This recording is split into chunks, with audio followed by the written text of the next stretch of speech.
Hello students, आज हम study करेंगे एम 208 के एक पर्टिकुलर टॉपिक हीट इंजन के बारे में कि हीट इंजन क्या होता है और उसकी क्या क्या टर्मिनोलॉजी होती है, वो आज हम स्टडी करेंगे। ठीक है, तो सबसे पहले हम स्टडी करेंगे हीट इंजन क्या होता है। तो heat engine is a device which convert one form of energy into the other useful form of energy. That means heat engine का एक डिवाइस है जो कि वन फॉर्म ऑफ एनर्जी को किस में कन्वर्ट करता है, other useful form of energy में कन्वर्ट करता है। एनी टाइप ऑफ इंजन और machine which derives heat energy from the combustion of fuel or any other source and converts this energy into mechanical work is termed as heat engine. That means heat engine क्या करता है, सबसे पहले जो fuel के पास chemical energy है उसको convert करता है हीट एनर्जी और देन उस हीट एनर्जी को कन्वर्ट करता है यूजफुल वर्क में। Okay, that means heat engine fuel की केमिकल एनर्जी को किस में कन्वर्ट करता है, वर्क में। और हमको पता है work is also a form of energy.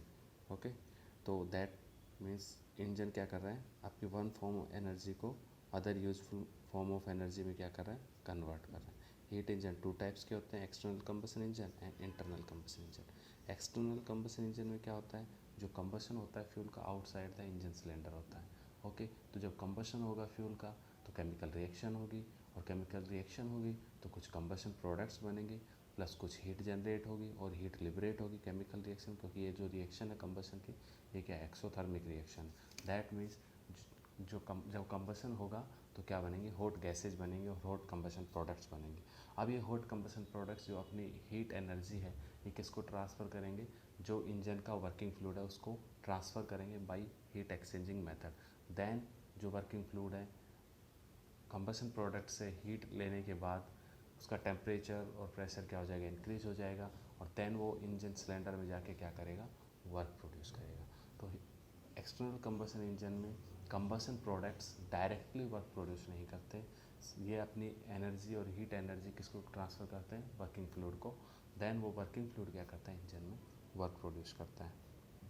Okay, in this case combustion of fuel take place outside the cylinder, as in case of steam engine where the heat of combustion is employed to generate steam which is used to move a piston in a cylinder.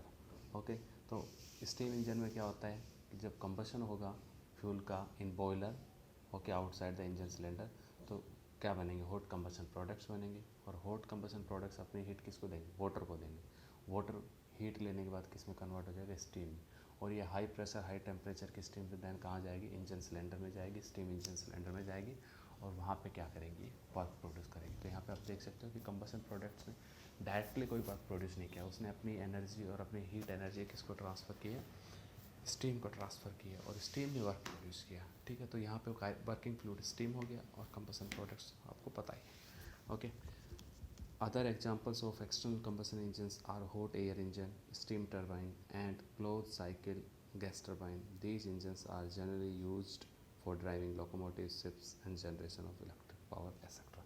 Okay, तो other examples क्या क्या हैं external combustion engine के, जो steam thermal power plants होते हैं, gas turbine plants होते हैं, हॉट एयर इंजन्स होते हैं, ये सब क्या हैं आपके एक्सटर्नल कंबशन इंजन के एग्जांपल्स हैं। ओके, कहाँ पे यूज करते हैं इनको, पावर जनरेशन में यूज करते हैं, लोकोमोटिव्स को चलाने में यूज करते हैं, शिप्स में यूज करते हैं, यहाँ सब इनको यूज करते हैं। नेक्स्ट आता है internal combustion engine. In internal combustion engine क्या होता है कि जो कंबशन होता है फ्यूल का वो इनसाइड द इंजन सिलेंडर होता है और यहाँ पे कोई वर्किंग फ्लूइड दूसरा नहीं होता। यहाँ पे जो कंबशन प्रोडक्ट्स होते हैं वही डायरेक्टली इंजन में क्या करते हैं, वर्क प्रोड्यूस करते हैं। दैट मीन्स यहाँ पे वर्किंग फ्लूइड और कंबशन प्रोडक्ट्स के बीच में कोई हीट एक्सचेंजिंग प्रोसेस नहीं होता। यहाँ पे जो फ्यूल का कंबशन होता है इनसाइड द सिलेंडर होता है, दैन जब कंबशन होगा तो कुछ कंबशन प्रोडक्ट्स बनेंगे और वो कंबशन प्रोडक्ट्स क्या करेंगे, आपके डायरेक्टली इंजन के अंदर, इंजन सिलेंडर के अंदर क्या करेंगे, वर्क प्रोड्यूस करेंगे। ओके, तो यहाँ पे कंबशन प्रोडक्ट्स ही क्या करते हैं, वर्क प्रोड्यूस करते हैं। ओके, तो डिफरेंस समझ में आ गया होगा एक्सटर्नल कंबशन इंजन और इंटरनल कंबशन इंजन में। इंटरनल कंबशन इंजन के जो एग्जांपल्स हैं जैसे डीजल इंजन हो गया आपका, पेट्रोल इंजन हो गया, ये सब के इसके एग्जांपल हैं आपके इंटरनल कंबशन इंजन के। ओके, नेक्स्ट कुछ जो इंजन की टर्मिनोलॉजी है उसके बारे में बात करते हैं। नेक्स्ट है सिलेंडर बोर। ओके, तो सिलेंडर बोर क्या होता है, the nominal inner diameter of working cylinder. तो आपको पता है इंजन में क्या होता है, एक सिलेंडर होता है और उसके इनसाइड क्या करता है, जो आपका पिस्टन होता है वो क्या करता है, रेसिप्रोकेट करता है। दैट मीन एक सिलेंडर और सिलेंडर के इनसाइड में क्या फिट होता है, आपका पिस्टन, और पिस्टन उस सिलेंडर में क्या करता है, रेसिप्रोकेट करता है। तो इस तरह से कुछ होता है, जैसे सिलेंडर है, ठीक है, तो आप समझ सकते हो इस तरह से कुछ गोल होगा यहाँ पे, ठीक है, ओके। तो ये आपका सिलेंडर है और इसके अंदर क्या होता है, पिस्टन होता है, ओके, जो क्या करता है इसमें अप एंड डाउन मोशन करता है, ठीक है। तो ये जो सिलेंडर का इनर डायमीटर है that is known as bore of cylinder और cylinder bore. The nominal inner diameter of working cylinder that is known as cylinder bore, उसको किसे रिप्रेजेंट करते हैं, डी से।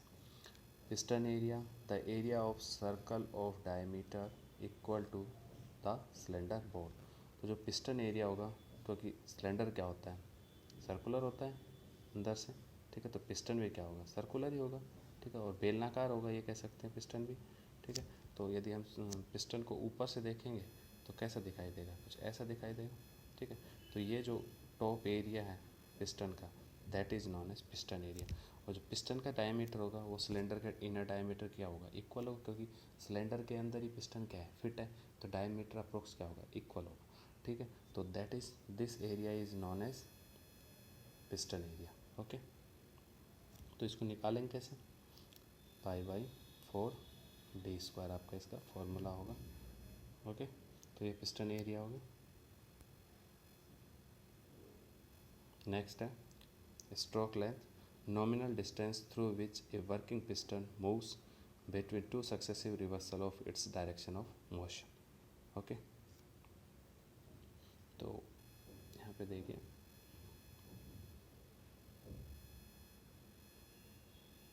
पिस्टन की दो पोजीशंस होती हैं, इनके बीच में ही पिस्टन क्या करता है, अप एंड डाउन क्या करता है, मोशन करता है, ओके। तो ये आपकी पिस्टन की लोवेस्ट पोजीशन है और ये पिस्टन की क्या है, highest position in vertical engine case, okay. तो पिस्टन क्या कर सकता है, मैक्सिमम यहाँ तक जा सकता है और मिनिमम यहाँ तक। दैट मीन्स पिस्टन इन दो पॉइंट्स के बीच में क्या करता है, रेसिप्रोकेटिंग मोशन करता है, ओके। तो इन दोनों पॉइंट्स के बीच की जो डिस्टेंस है, जिसके बीच में क्या कर रहा है आपका पिस्टन रेसिप्रोकेट कर रहा है, इसी को क्या बोलते हैं, स्ट्रोक बोलते हैं। That means the distance between TDC and BDC that is known as stroke, that is known as stroke, okay, clear है। नेक्स्ट है dead centre, the position of working piston and the moving parts which are mechanically connected to it at the moment when the direction of piston motion is reversed, okay। तो जिस point पे piston की direction of motion वो क्या हो जाए, reverse हो जाए, उसी पॉइंट्स को क्या बोलते हैं, डेड सेंटर्स, ओके। तो ये आपकी पिस्टन की मैंने बताया था अभी लोअर मोस्ट पोजीशन है, जिसको हमने क्या बोला था, BDC।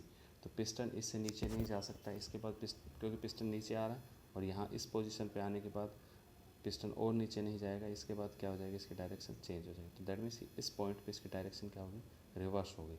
तो this point is known as dead centre. इसी तरह पिस्टन ऊपर जाएगा और एक पोजीशन के बाद पिस्टन ऊपर नहीं जा पाएगा और इसके बाद क्या हो जाएगा, वापस इसकी डायरेक्शन क्या हो जाएगी, रिवर्स हो जाएगी। तो इसको भी बोलते हैं डेड सेंटर, ठीक है, और नीचे वाले को क्या बोलते हैं, डेड सेंटर। क्योंकि ये वर्टिकल इंजन में हम देखें तो ऊपर है तो इसको इसलिए बोलते हैं टॉप डेड सेंटर, और ये नीचे है इसलिए इसको क्या बोलते हैं, bottom dead centre. That means जिस पॉइंट पे पिस्टन की जो मोशन है उसकी डायरेक्शन चेंज हो जाती है उसको क्या बोला जाता है, डेड सेंटर, ठीक है। यदि आपका जो पॉइंट है वो वर्टिकल इंजन में अपर है तो उसको टॉप डेड सेंटर, और यदि लोअर है तो उसको bottom dead centre. That means जिस पॉइंट पे पिस्टन की डायरेक्शन ऑफ मोशन चेंज होगा उस पॉइंट को डेड सेंटर बोलेंगे। यदि पॉइंट आप अपर है तो उसको बोलेंगे टॉप डेड सेंटर, और पॉइंट लोअर है तो क्या बोलेंगे, बॉटम डेड सेंटर। और इन्हीं दो पॉइंट्स के बीच में TDC और BDC के बीच की जो डिस्टेंस है और जिसके बीच में पिस्टन क्या करता है, रेसिप्रोकेटिंग मोशन करता है, ठीक है, उसी को क्या बोला जाता है, स्ट्रोक बोला जाता है। ओके,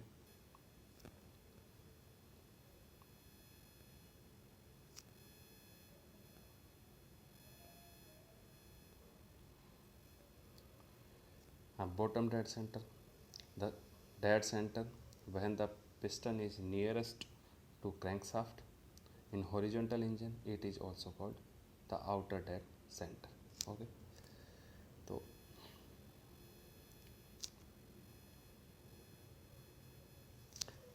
पिस्टन से कनेक्ट होती है पिस्टन रोड से कनेक्ट होता है आपकी कनेक्टिंग रोड कनेक्ट रहती है किससे, क्रैंक से,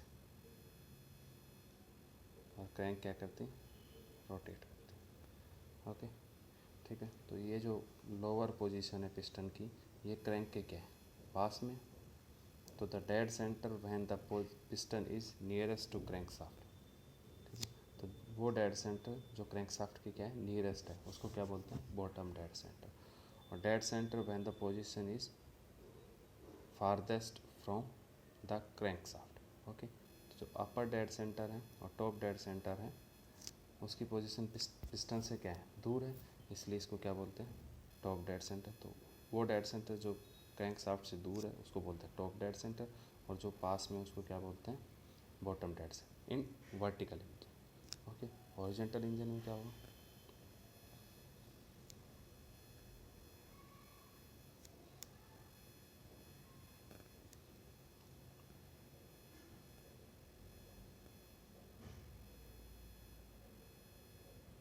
ठीक है, तो ये वाला जो डेड सेंटर है ये क्रैंक के क्या है, पास में है, तो इसको बोला जाता है आउटर डेड सेंटर, और यही आपके वर्टिकल इंजन में क्या बन जाता है, बॉटम डेड सेंटर। और इस वाले डेड सेंटर क्योंकि ये क्रैंक से क्या है, दूर है, इसको क्या बोलेंगे आपका, top dead centre, sorry outer dead से इनर डेड सेंटर, ठीक है, इन हॉरिजॉन्टल इंजन, ठीक है, और ये वर्टिकल के केस में क्या है, top dead centre. That means top dead centre in vertical engine और inner dead centre in horizontal engine, और similar bottom dead centre in vertical engine, वही क्या बन जाएगा आपका, outer dead centre in horizontal engine, ठीक है।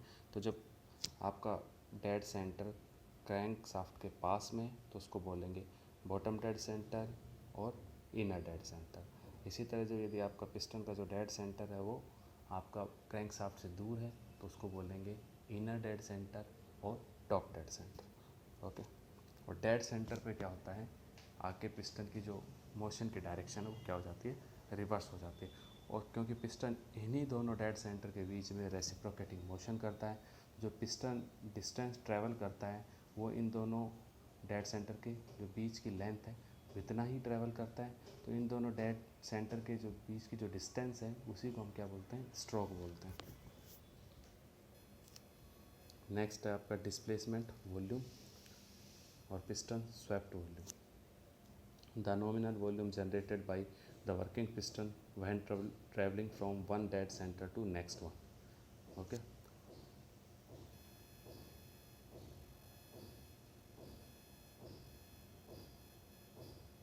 इनिशियली जब आपका पिस्टन बॉटम डेड सेंटर पे है तो जो फ्यूल और एयर का मिक्सचर होता है वो कहाँ फिलअप होता है, यहाँ पे फिलअप, और ये आपके पिस्टन की लोअर मोस्ट पोजिशन है जिसको हमने बॉटम डेड सेंटर, ठीक है। अब पिस्टन क्या करेगा, अपवर्ड मूव करेगा, तो जो ये गैस भरी हुई है इसके अंदर इसको क्या करेगा, स्वैप करेगा और डिस्प्लेस करेगा, और धीरे धीरे इनको स्वैप करके क्या कलेक्ट, कहाँ पे कलेक्ट कर देगा, जब पिस्टन कहाँ पहुँच जाएगा, टॉप डेड सेंटर पे पहुँच जाएगा, तो आपकी जो गैसेज हैं वो कहाँ पे कलेक्ट हो जाएंगी, यहाँ पे कलेक्ट, क्योंकि गैसेज का वॉल्यूम क्या कर दिया, यहाँ पे कम कर दिया, पिस्टन ने उसको क्या कर दिया, स्वैप्ट कर दिया और डिस्प्लेस कर दिया, तो यहाँ पे गैसेज का प्रेशर और टेम्परेचर बढ़ जाएगा, और इस प्रोसेस को क्या बोला जाएगा, कंप्रेशन प्रोसेस बोला जाएगा, संपीड़न प्रोसेस बोला जाएगा, ठीक है। तो पिस्टन ने कितने वॉल्यूम को डिस्प्लेस किया और कितने वॉल्यूम को स्वेप्ट किया, स्टार्टिंग में क्या था, ये कंप्लीट वॉल्यूम था यहाँ से लेके यहाँ तक, इसमें गैस फिलअप थी, ठीक है, लेकिन अब क्या हुआ, पिस्टन ने स्वैप्ट करके गैसेस को कहाँ पहुँचा दिया, ऊपर पहुँचा दिया, और उनका वॉल्यूम को क्या कर दिया, कम, तो अब गैसेज यहाँ पे फिलअप है और पहले कहाँ तक फिलअप थी, इस कंप्लीट में फिलअप थी। ठीक है, तो कितना वॉल्यूम डिस्प्लेस किया और कितना वॉल्यूम स्वेप्ट किया, वो कितना हुआ, ये वॉल्यूम। तो ये वाला वॉल्यूम को क्या कर दिया उसने, स्वेप्ट कर दिया और क्या कर दिया, डिस्प्लेस कर दिया। ठीक है, क्लियर। तो डिस्प्लेसमेंट वॉल्यूम कितना हो गया और स्वेप्ट वॉल्यूम कितना हो गया। और तो ये जो टीडीसी से बीडीसी के बीच में जो डिस्टेंस है इसको क्या बोलते हैं, स्ट्रोक। और इस सिलेंडर का जो डायमीटर है उसको क्या बोलते हैं, बोर डी। तो कितना वॉल्यूम स्वेप्ट किया, क्योंकि सिलेंडर है तो सिलेंडर में वॉल्यूम कैसे निकालते हैं, π/4 D square into L, that is known as swept volume. Okay, और π/4 डी स्क्वायर क्या है, पिस्टन एरिया है, तो इसको क्या बोल सकते हैं, स्वेप्ट वॉल्यूम को A इंटू एल, जो यहाँ पे दिया गया है। तो piston area multiply by stroke length, that is known as swept volume और displacement volume. Okay,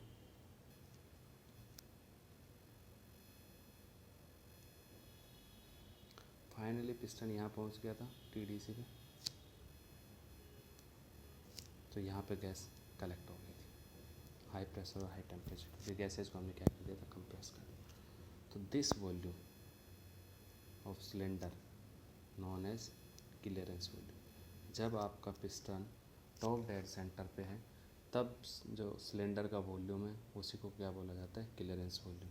the nominal volume of the space on the combustion side of the piston eight top dead centre. Okay, जब piston आपका top dead centre पे है तो जो cylinder का volume है उसको क्या बोला जाता है, क्लियरेंस वॉल्यूम। तो टॉप डेड सेंटर पे जो आपका पिस्टन है तो सिलेंडर का वॉल्यूम कितना है, ये जिसके अंदर गैस फिलअप है, this is known as clearance volume. Okay, then cylinder volume, और कह सकते हैं टोटल सिलेंडर वॉल्यूम। जब पिस्टन आपका बीडीसी पे है तब जो सिलेंडर का वॉल्यूम है that is known as cylinder volume V. Okay, और जब आपका पिस्टन टीडीसी पे है तो जो सिलेंडर का वॉल्यूम ये वाला that is known as clearance volume. Okay, तो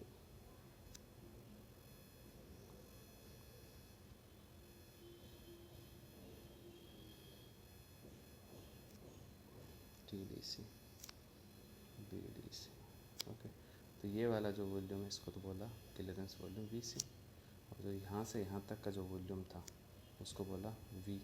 और इन दोनों पोजीशन के बीच में जो वॉल्यूम स्वेप्ट किया था पिस्टन जब बीडीसी से टीडीसी गया था उसको बोला V S. That means sorry ये वी, ये क्या होगा वी। ठीक है, तो इसको वी सी बोला और इसको क्या बोला वी एस, क्योंकि ये वॉल्यूम पिस्टन ने क्या किया था, डिस्प्लेस और स्वेप्ट किया। और ये क्या है, जब आपका पिस्टन टीडीसी पे था तब जो सिलेंडर का वॉल्यूम था उसको बोला था क्लियरेंस वॉल्यूम, और जब पिस्टन पीडीसी पे था तो जो वॉल्यूम बोला था सिलेंडर का उसको बोला था वॉल्यूम ऑफ सिलेंडर और टोटल वॉल्यूम। ठीक है, वी। तो इसका मतलब वी इक्वल टू क्या लिख सकते हैं, V S plus V C.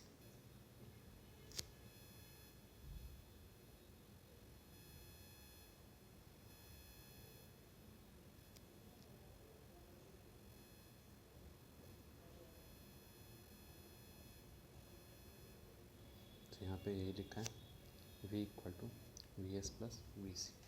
Okay, next है कंप्रेशन रेशियो। कंप्रेशन रेशियो क्या होता है, क्योंकि अभी ये मैंने बताया कि जब पिस्टन टीडीसी से बीडीसी जाता है तो गैसेज को क्या करता है, डिस्प्लेस करता है और उनको कंप्रेस करता है।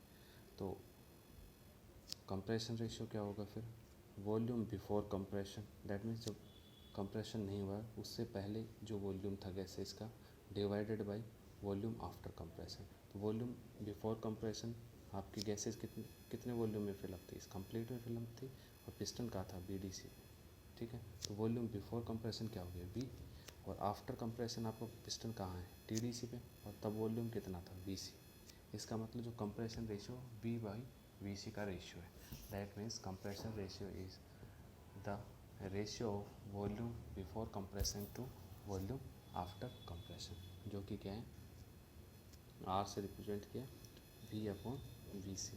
और हमको पता है वी क्या होता है, वी एस प्लस वी सी। ठीक है, तो अभी डिवाइड करके देखिए, तो आर इक्वल टू क्या हो गया, V S plus V C by V C. अब डिवाइड करेंगे तो वी सी से वी सी डिवाइड करेंगे तो 1 आ जाएगा, और यहाँ पे क्या आ गया, V S upon we C. तो ये आ गया कंप्रेशन रेशियो फॉर्मूला। ठीक है, थैंक यू।